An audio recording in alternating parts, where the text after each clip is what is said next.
Okay, so for this video, I wanted to look at what it takes to get the Edge product to talk to a Siemens S7 PLC.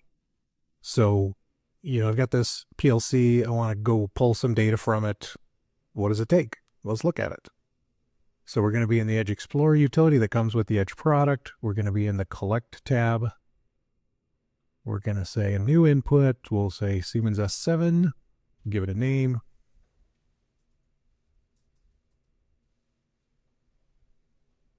And then, so this, when you do a new input, it takes you through a series of dialogues and, you just answer the questions as they come up and, just fill them out. So we'll put in the IP, the rack and the slot. All this is S7 information. We'll leave that there. Data collection interval, we'll leave that at 10 seconds. We'll give it a table name to store the data in.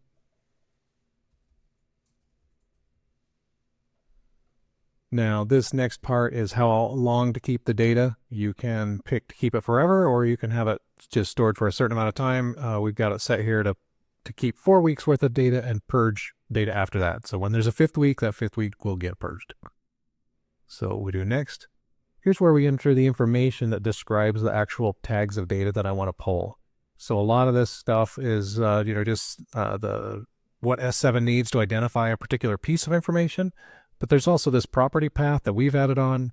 This is a JSON property that can have an optional path. And if we give that with each tag, then the Edge product can continuously and automatically create a JSON object for each data read.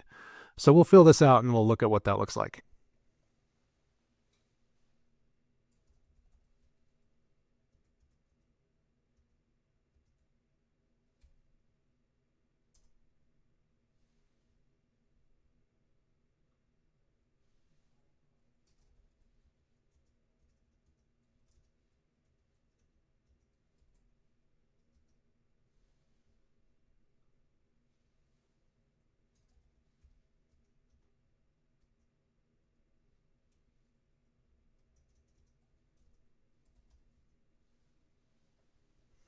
Okay, so we've got data entered for 3 different tags that we're going to pull.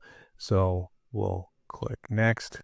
We could add some static information here, some metadata, like what PLC is this, where is it located, what computer, what machine is it talking to, that kind of stuff. We can leave it blank for now. Click finish. That's all it took.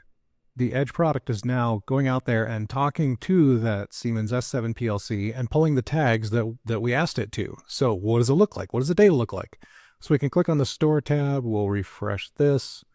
There's that table that I entered. We'll click on that. And look, we already have a few reads that have happened while we were getting here.